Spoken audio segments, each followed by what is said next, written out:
Hujan rintik-rintik turun, membasahi pesarean dusun.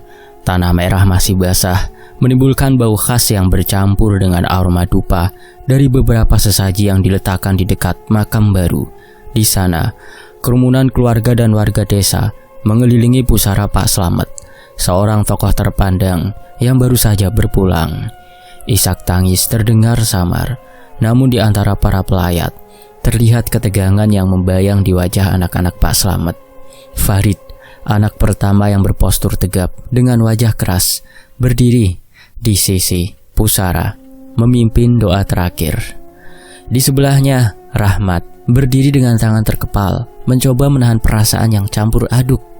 Lina, anak ketiga, sibuk menenangkan ibunya yang tak henti-hentinya menangis.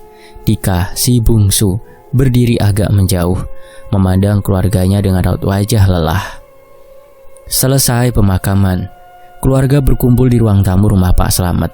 Suasana penuh duka itu berubah menjadi pertemuan yang lebih tegang ketika Farid membuka pembicaraan. Baik, karena Bapak sudah tiada, kita perlu membahas bagaimana pembagian warisan ini dilakukan, kata Farid sambil melirik ke arah adik-adiknya. Belum saatnya kita membahas ini, Mas, sela Dika dengan nada hati-hati. Tapi harus, ini menyangkut masa depan kita semua, jawab Farid tegas. Aku rasa sebagai anak tertua, aku berhak mendapatkan tanah sawah dekat jalan raya. Itu hasil kerja keras Bapak bersamaku selama bertahun-tahun. Aku rasa ini adil. Suasana ruangan langsung berubah hening. Rahmat yang sejak tadi menahan diri akhirnya angkat bicara. Adil menurutmu, Mas, tapi tidak buat kami yang lain, Mas Farid, serga Rahmat dengan suara meninggi. Farid menatap Rahmat tajam. Mat, kau tidak pernah ikut bekerja di sawah itu. Jangan bicara seolah-olah kau punya hak yang sama. Jangan bicara soal kerja keras, Mas. Semua ini milik Bapak, bukan milikmu. Bapak tidak pernah bilang apa-apa soal ini sebelum meninggal. Rahmat semakin emosi, tangannya gemetar. Sudahlah, Mat, kau hanya iri, balas Farid dengan nada tajam. Suara tangisan ibu mereka terdengar dari sudut ruangan. Mencoba menghentikan pertengkaran itu, Lina berdiri, memegang pundak Rahmat. Sudah cukup, Mas Rahmat, Mas Farid. Ini bukan waktu yang tepat untuk membahas warisan, katanya lembut, meski matanya juga menunjukkan kekesalan. Rahmat tak peduli. Dengan wajah memerah, ia berdiri dan meninggalkan ruangan tanpa sepatah kata pun. Dika berusaha mengejarnya, tapi Rahmat mengangkat tangan, meminta agar tidak diikuti. Malam mulai hadir ketika Rahmat berjalan menyusuri jalan setapak menuju rumahnya. Hujan yang tadinya hanya rintik-rintik, kini berubah menjadi deras, menambah kelam suasana hatinya.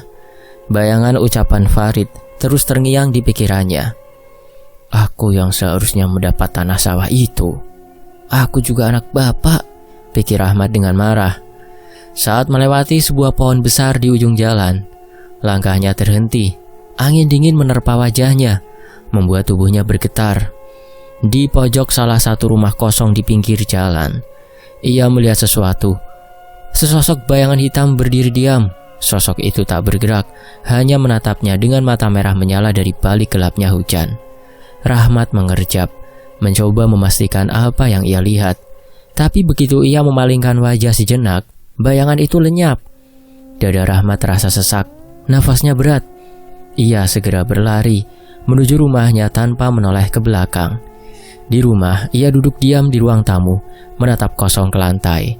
Bayangan hitam itu terus terbayang di benaknya, seolah menjadi peringatan atas sesuatu yang lebih besar yang akan datang. Rahmat terpekur di kursi kayu tua, sementara di luar jendela, suara angin berbisik terdengar samar, seperti sebuah tawa yang mengerikan. Di sisi lain, malam itu, rumah peninggalan Pak Slamet kembali menjadi tempat pertemuan keluarga. Lampu gantung tua di ruang tamu menerangi wajah-wajah tegang yang duduk melingkar. Farid sebagai anak tertua duduk di kursi kepala meja dengan sikap angkuh. Rahmat menatapnya dengan tajam, sementara Lina dan Dika duduk di antara mereka, mencoba menjaga suasana tetap terkendali. Baik, Farid membuka pembicaraan dengan nada dingin. Aku ingin melanjutkan diskusi kita tentang pembagian warisan ini. Seperti yang sudah aku bilang, tanah sawah dekat jalan raya itu wajar untukku. Itu hasil kerja bapak bersamaku. Rahmat langsung menyela dengan suara tinggi. Wajar menurutmu, tapi tidak bagi kami yang lain. Kau pikir kau siapa, Mas? Emang anak bapak hanya sampean? Bapak tidak pernah mengatakan itu milikmu. Hei Rahmat, kamu itu jangan begitu, balas Farid dengan nada penuh emosi. Kamu dulu kemana saja waktu aku dan bapak bekerja keras di sawah? Kamu malah sibuk dengan urusanmu sendiri. Jangan sekarang sok merasa berhak. Mas Farid, omongan sampean itu keterlaluan. Jangan seenaknya mentang-mentang anak sulung. Rahmat membalas dengan keras. Tangannya mengepal di atas meja. Lina yang sedari tadi diam, akhirnya angkat bicara. Aku juga mau bicara. Kalau tanah sawah itu diambil Mas Farid, aku ingin rumah ini untukku. Aku yang selama ini sering menemani ibu, jadi wajar kalau aku dapat lebih banyak. Lina, kamu jangan ikut-ikutan, ujar Farid tajam. Rumah ini untuk ibu, dan setelah itu, rumah ini akan menjadi hakku. Anak sulung yang harus menjaga peninggalan keluarga. Kau tahu? Mas Farid, Mas Rahmat, Kak Lina, sudahlah, ujar Dika dengan nada memohon. Kita ini keluarga. Tidak bisakah kita membicarakan ini dengan kepala dingin? Diam Dika, seru Farid dan Rahmat bersamaan. Dika terdiam, terlihat kecewa karena usahanya untuk menenangkan tidak dihargai. Pertengkaran semakin memanas. Rahmat bangkit dari kursinya dengan wajah memerah. Aku tidak akan diam saja. Kau pikir aku akan membiarkan semua ini begitu saja? Tunggu saja Farid, tunggu. Farid menatap Rahmat dengan tatapan menghina. Pergilah Mat, kalau itu yang kau mau. Jangan pernah kembali kalau hanya ingin membuat keributan dan hanya ingin mendapat warisan. Rahmat meninggalkan rumah itu dengan langkah berat. Dadanya dipenuhi amarah. Ucapannya tadi seolah menjadi janji yang tak terucapkan. Ia berjalan menyusuri jalan desa yang gelap, hanya diterangi lampu-lampu jalan yang mulai redup. Saat melewati semak-semak di pinggir jalan, langkahnya terhenti. Angin malam berhembus pelan, membawa suara yang terdengar seperti bisikan. Ia menoleh ke kanan dan ke kiri, namun tidak ada siapapun di sana. Tubuhnya mulai merinding. Bisikan itu terdengar lagi, kali ini lebih jelas, seperti datang dari dalam semak-semak. Rahmat menelan ludah, mencoba menyangkal apa yang didengarnya di suara kepalanya. Tapi bisikan itu terus berlanjut, seolah memanggilnya, menawarkan sesuatu yang gelap dan menggoda. Ia segera berlari meninggalkan suara itu jauh di belakang. Namun dalam hatinya kata-kata dari semak-semak itu tetap terngiang-ngiang, seakan menjadi sebuah tawaran yang tidak bisa ia abaikan begitu saja. Rahmat tiba di rumahnya dengan nafas tersengal. Ia berdiri di depan pintu, menatap kegelapan di belakangnya. Di sudut hatinya ia tahu bahwa sesuatu yang jahat telah mulai mengintainya. Sementara itu di sisi lain, Rahmat berdiri di depan gubuk reot di sebuah tempat. Udara malam terasa dingin menusuk, dan suara jangkrik terdengar jelas di antara hembusan angin. Gubuk itu milik Mbah Kasmen, seorang dukun yang dikenal dengan ilmu hitamnya. Rahmat menggenggam kuat amarahnya saat mengetuk pintu kayu yang sudah lapuk. Ketukan ketiga akhirnya membuka pintu, menampilkan sosok tua dengan mata tajam yang seperti mampu menebus isi hati siapapun. Mbah Kasmen tersenyum tipis, memperlihatkan gigi-giginya yang kuning kecoklatan. Ada apa malam-malam begini? Tanya Mbah Kasmen dengan suara serak. Rahmat melangkah masuk, menutup pintu di belakangnya. Saya butuh bantuan, Mbah. Mereka harus diberi pelajaran. Saya sudah tak tahan lagi dengan Farid dan Lina. Mbah Kasmen mengangguk pelan, tangannya meraba tongkat kayu di sebelahnya. Hati yang panas memang bisa membawa seseorang ke jalan seperti ini. Tapi kau harus paham, nak, ini bukan jalan yang bisa kau tempuh tanpa resiko. Resiko apapun, Mbah, saya terima, jawab Rahmat mantap. Saya hanya ingin mereka tahu rasa, biar mereka merasakan sakitnya dihina dan diinjak-injak. Mbah Kasmen tersenyum tipis lagi, lalu mengisyaratkan Rahmat untuk duduk di tikar usang di tengah ruangan. Di depan Rahmat terdapat mangkuk tanah liat berisi bunga kering, boneka jerami kecil, dan segenggam tanah kuburan. Apa kau yakin, Nak Rahmat? Tanya Mbah Kasmin sekali lagi sambil mempersiapkan ritual.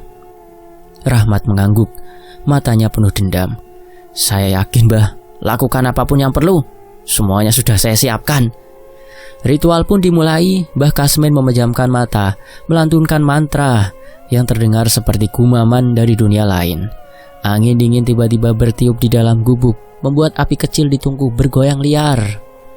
Ia mengambil boneka jerami, lalu mengucapkan mantra dan menancapkan jarum di bagian kepala boneka itu sambil berkata, "Ini untuk Farid. Dia akan merasa pusing tak tertahankan." Kemudian ia menancapkan jarum lain di bagian dada boneka. "Dan ini untuk Lina. Hatimu akan dipenuhi rasa sesak dan cemas." Rahmat mengamati setiap gerakan Mbah Kasmin dengan mata terbelalak, campuran antara rasa takut dan puas. "Satu lagi," ujar Mbah Kasmin sambil menggenggam tanah kuburan. "Tanah ini akan membuat mereka tak bisa tidur. Tapi kau harus tahu, kekuatan ini sulit dikendalikan, akan bergerak liar." Rahmat menjawab dengan suara bergetar, tapi tetap mantap. "Saya tak peduli, Mbah. Saya hanya ingin mereka diberi pelajaran, Mbah, biar tahu rasa." Mbah Kasmin tertawa kecil, tapi ada nada peringatan di dalamnya. "Kalau begitu, bersiaplah. Setelah ini tidak ada jalan untuk kembali. Dan semoga kau mendapatkan warisanmu sesuai dengan keinginanmu."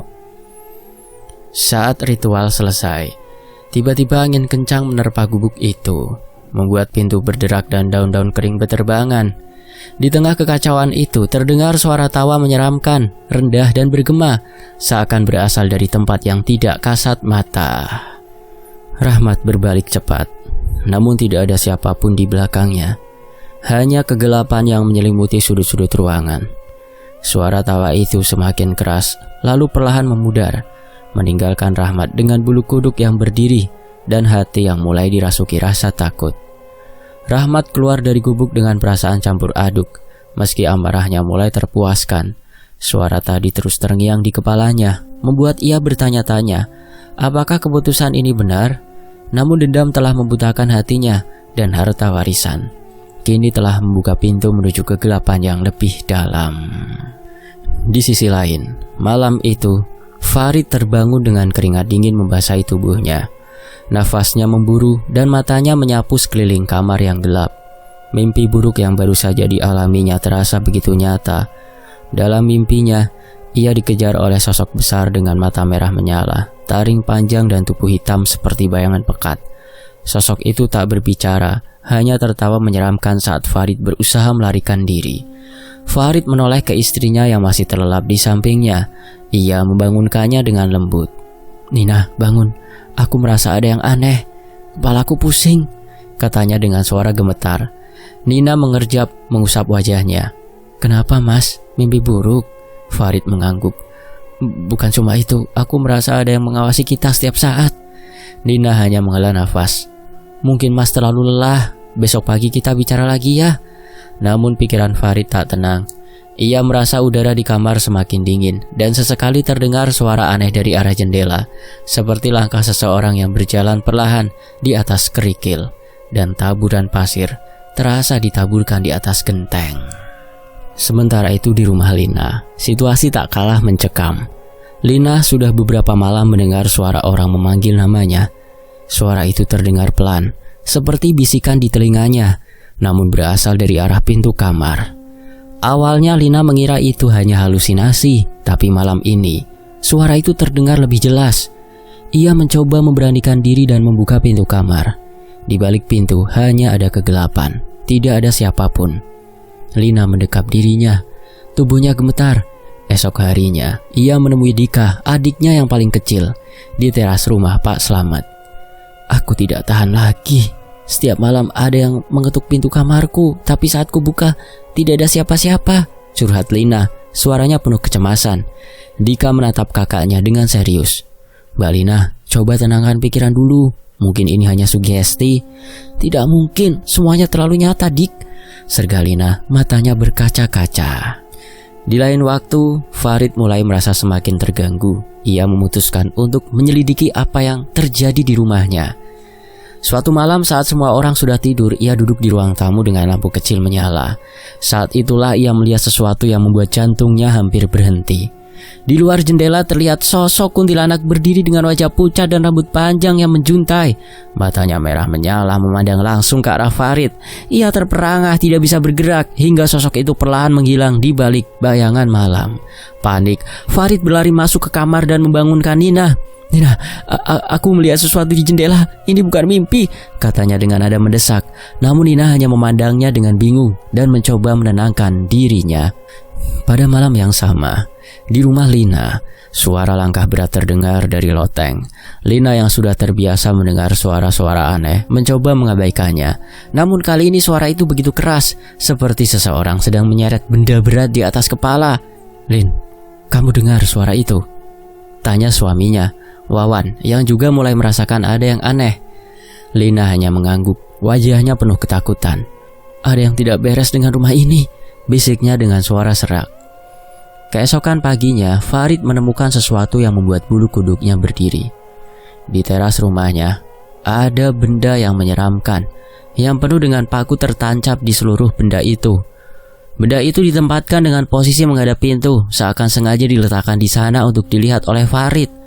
Farid mengambil benda tersebut dengan tangan gemetar, lalu membawanya masuk ke dalam. "Apa ini?"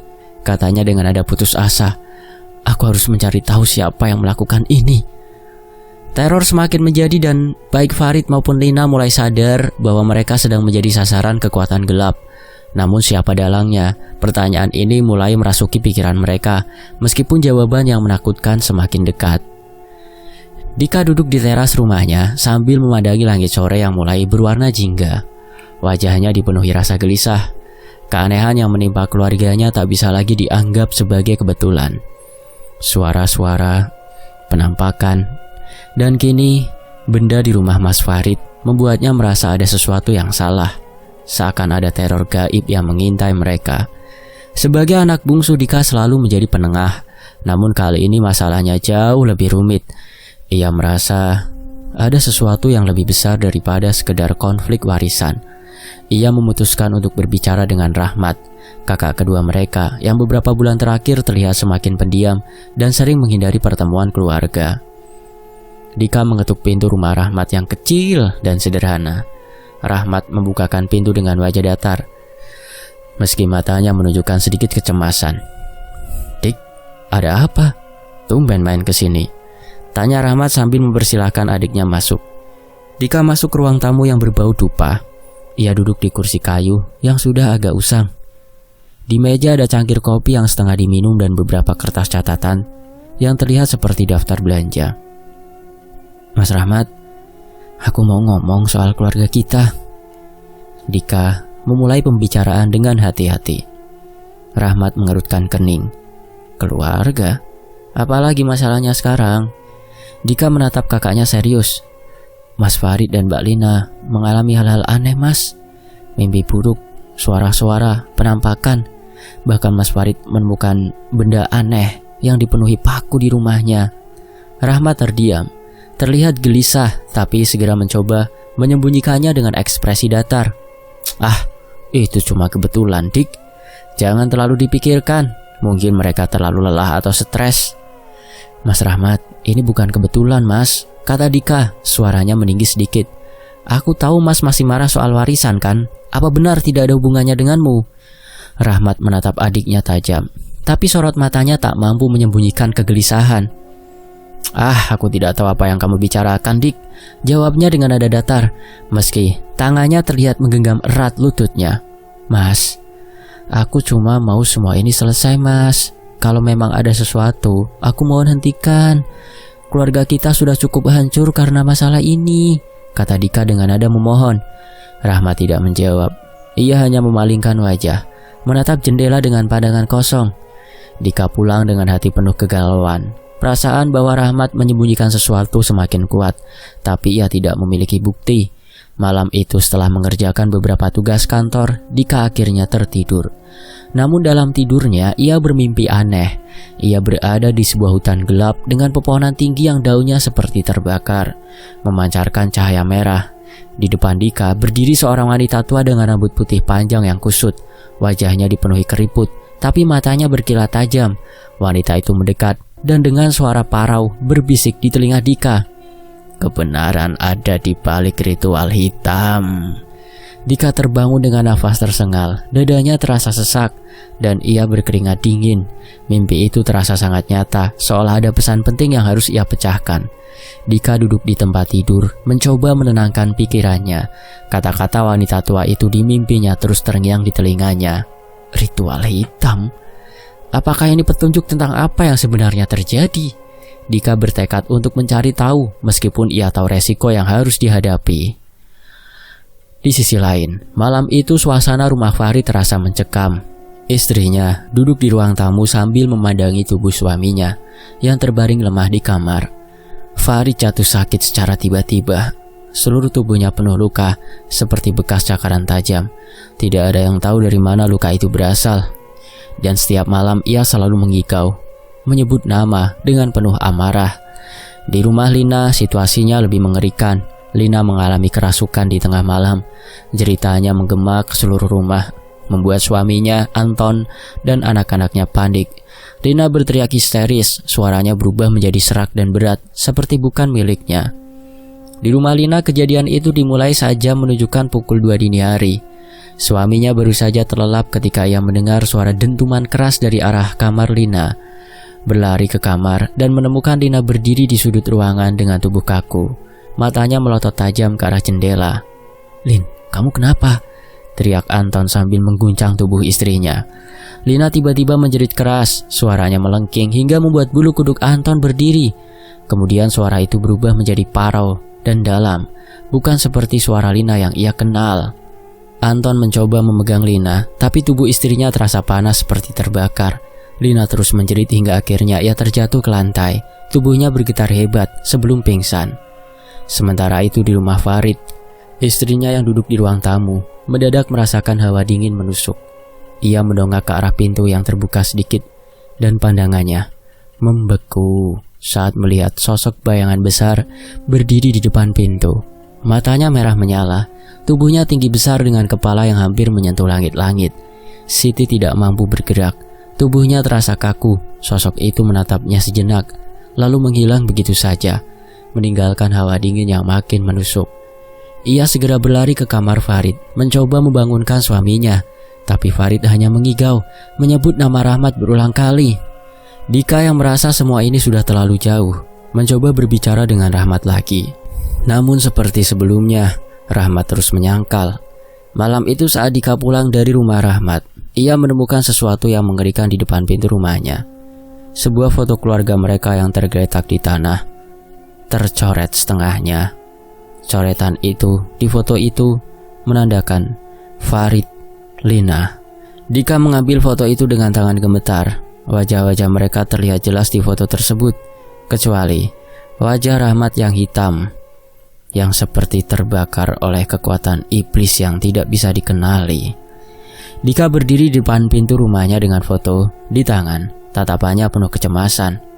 Apa ini? Gumamnya pelan, ia merasa bahwa kekuatan jahat yang mengintai keluarga mereka semakin tidak terkendali. Hal ini membuat Dika semakin yakin bahwa kebenaran harus segera terungkap sebelum semuanya benar-benar hancur. Sementara itu, guna-guna yang dikirimkan kepada Farid dan keluarganya tidak berhenti pada mereka saja.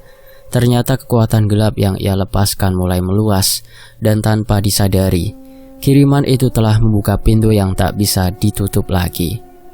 "Dika, ibu merasa ada yang aneh. Kepala ibu rasanya berat sekali, seperti ada yang menekan." Dika yang terkejut dan cemas segera mendekat, menatap wajah ibunya yang tampak semakin pucat.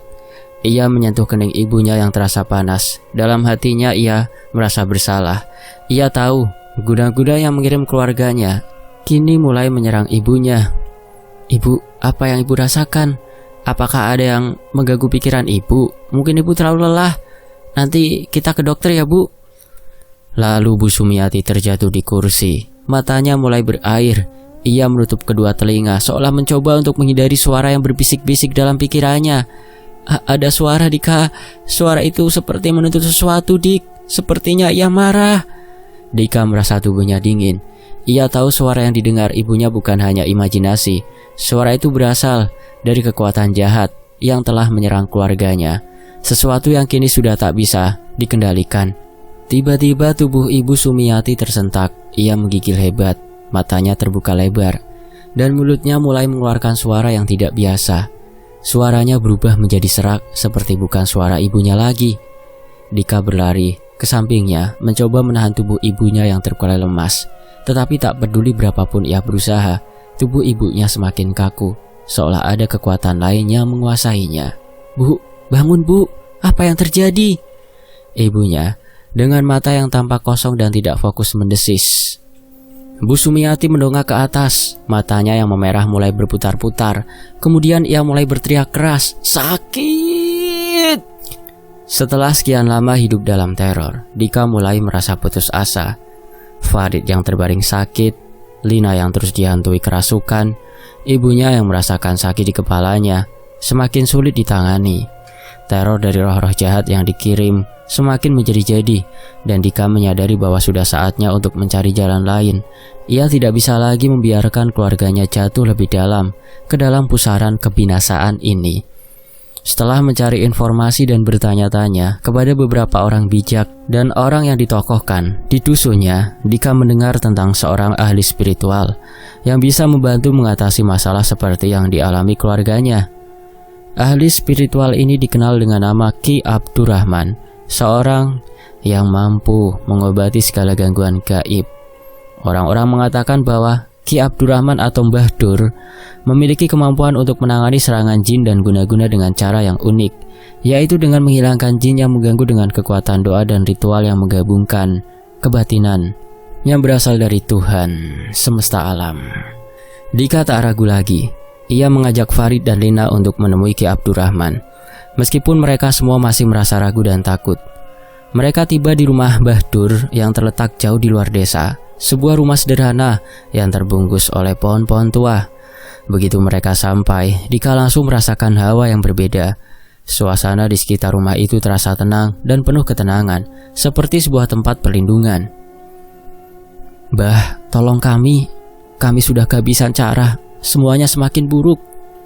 Mbah Dur dengan suara tenang menjawab, "Tenang nak, apa yang kalian alami bukanlah hal kebetulan. Setiap perbuatan ada akibatnya, dan setiap gangguan memiliki penyebabnya. Kami akan mencarikan penyelesaiannya." "Apakah ini bisa berhasil, Mbah? Kami sudah coba banyak cara tapi tidak ada yang bisa mengatasi ini," kata Farid dalam keadaan lemah berkata. Mbah Dur tersenyum, kemudian mengajak mereka untuk duduk di ruang dalam rumah yang penuh dengan berbagai benda spiritual. Ki Abdurrahman memulai ritual dengan membacakan beberapa ayat-ayat suci, kemudian berlanjut dengan doa-doa khusus, dan beliau mulai berkonsentrasi. Mbah Dur mulai menjelaskan cara-cara yang akan dia lakukan. Ia berkata bahwa di balik serangan ini, terdapat jin yang telah dikirim untuk menyerang mereka. Jin ini bukan jin sembarangan, melainkan jin yang berada di bawah perintah seorang dukun. Ki Abdurrahman bisa mendeteksi dan menemukan jin tersebut di tubuh ketiganya, di tubuh Farid, Lina, dan Bu Sumiati. Lalu Mbah Dur langsung melakukan ritual. Tiba-tiba Mbah Abdurrahman mengangkat tangannya dan mulai berseru keras, seolah-olah berbicara dengan sesuatu yang tak kasat mata. Dari suara itu, Dika merasa seolah-olah ruang di sekelilingnya dipenuhi dengan hawa dingin yang menyelimuti kulitnya. Mbah Abdurrahman dengan suara tegas, "Wahai kalian yang mengganggu, keluarlah dari tubuh mereka. Kami tidak takut pada kalian. Dengan izin Allah, aku akan mengusir kalian." Dan tak lama kemudian muncul suara gemuruh di luar rumah, seperti ada pertempuran besar antara kekuatan kegelapan dan terang. Tiba-tiba dari tubuh Farid, Lina, dan Bu Sumiati terasa seperti ada sesuatu yang keluar, sesuatu yang sangat berat yang membuat mereka merasa lebih ringan. Farid dengan nafas terengah-engah, "Apa yang terjadi, Ki?" Mbah Dur dengan suara serius, "Jin yang menguasai tubuhmu telah pergi. Tapi ingat, ini bukan hanya masalah tubuh, ini juga masalah hati. Jangan pernah membiarkan perasaan buruk kembali menguasai diri kalian." Lina dengan suara pelan, Aku merasa lebih baik sekarang, Ki." Mbah Dur mengangguk dan tersenyum. Lalu Bu Sumiati merasa ringan juga. Proses ini tidak berhenti di sini. Kalian harus menjaga diri, menjaga pikiran dan hati agar tidak terjerumus kembali ke dalam kesalahan. Jaga mulut kalian. Jangan sampai menyakiti seseorang. Ingat, kalian hanya bisa memutuskan ikatan yang mengikatmu dengan kekuatan gelap itu. Singkat cerita, setelah ritual selesai, suasana rumah Ki Abdurrahman kembali tenang. Farid, Lina, Bu Sumiati, dan Dika merasa kelegaan yang luar biasa. Mereka tidak merasakan lagi ada kehadiran energi gelap, energi negatif yang mengganggu. Meskipun mereka masih merasa lelah, hati mereka terasa lebih ringan. Dika memandang keluarga kecilnya dengan penuh harapan, berpikir bahwa perjalanan mereka baru saja dimulai untuk membangun kembali kehidupan yang lebih baik. Namun mereka tahu satu hal, selama mereka menjaga hati dan niat yang benar, tidak ada lagi yang bisa menghancurkan mereka. Saat mereka pulang, langit mulai cerah dan matahari yang terbit membawa harapan baru bagi keluarga mereka. Sementara itu, hidup Rahmat yang semula dipenuhi ambisi kini berubah menjadi mimpi buruk. Setelah mendapatkan tanah warisan incaran yang dia inginkan, harapannya untuk hidup nyaman dan sejahtera justru berbalik menjadi penderitaan. Bisnis yang ia rintis dari modal hasil warisan dengan susah payah tiba-tiba bangkrut. Seolah seluruh keberuntungan meninggalkannya begitu saja. Istrinya yang selama ini mendukungnya perlahan berubah sikap. Pertengkaran demi pertengkaran tak terhindarkan. Hingga suatu hari istrinya memutuskan untuk pergi meninggalkannya. Rahmat yang awalnya penuh percaya diri kini hidup dalam kesendirian di rumahnya yang semakin sunyi dan mencekam. Rahmat mulai merasakan sakit di tubuhnya. Awalnya hanya berupa nyeri kecil di sendi, tapi lama-kelamaan tubuhnya seperti disiksa oleh rasa sakit yang tidak jelas asalnya. Dokter mengatakan tidak ada masalah fisik, namun Rahmat tahu ada sesuatu yang tidak beres. Dalam kegelisahannya, Rahmat kembali menemui Mbah Kasmin di pondok tua di pinggiran desa. Wajah Mbah Kasmin tampak lebih tua dari sebelumnya, seperti menanggung beban berat yang tidak terlihat. Aku hanya membuka jalan, tapi jalan itu punya akibat. Karma, Rahmat. Tidak ada yang lepas dari akibat perbuatan. Karma? Kau tidak bilang soal ini dulu, Mbah.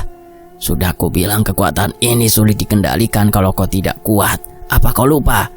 Rahmat hanya terdiam. Kata-kata Mbah Kasmin menggema di kepalanya, tapi ia tidak mau menerimanya. Baginya semua ini tidak adil. Ia pergi meninggalkan pondok Mbah Kasmin dengan langkah tergesa-gesa, meskipun tubuhnya terasa semakin berat setiap langkahnya. Malam itu Rahmat mencoba tidur, tetapi pikirannya terus dihantui oleh kegagalan dan rasa sakit yang tak kunjung hilang. Ia terbangun dengan nafas memburu, merasa ada sesuatu yang mengawasinya. Matanya menatap sudut kamar yang gelap, dan di sana ia melihatnya. Sebuah bayangan hitam berdiri tegak, dengan mata merah menyala, yang mengerikan. Sosok itu tertawa pelan, suaranya berat dan sinis, seperti menyindir Rahmat. Rahmat mencoba bergerak, tapi tubuhnya terasa kaku. Bayangan itu mendekat perlahan. Setiap langkahnya membuat udara di kamar semakin dingin. Rahmat hanya bisa menangis dalam diam, menyadari bahwa kekuatan yang dulu ia panggil kini telah berbalik, menghancurkan hidupnya. Rahmat menatap bayangan itu dengan ketakutan yang mendalam. Suara tawa sosok itu menggema di seluruh kamar, seolah menjadi tanda bahwa karma benar-benar telah menghampirinya. Rahmat hanya bisa berbisik lirih, "Tolong, lepaskan aku." Tapi ia tahu, semuanya telah terlambat. Sampai jumpa di kisah lainnya. Fakta Sejarah pamit, semoga terhibur. Wassalamualaikum.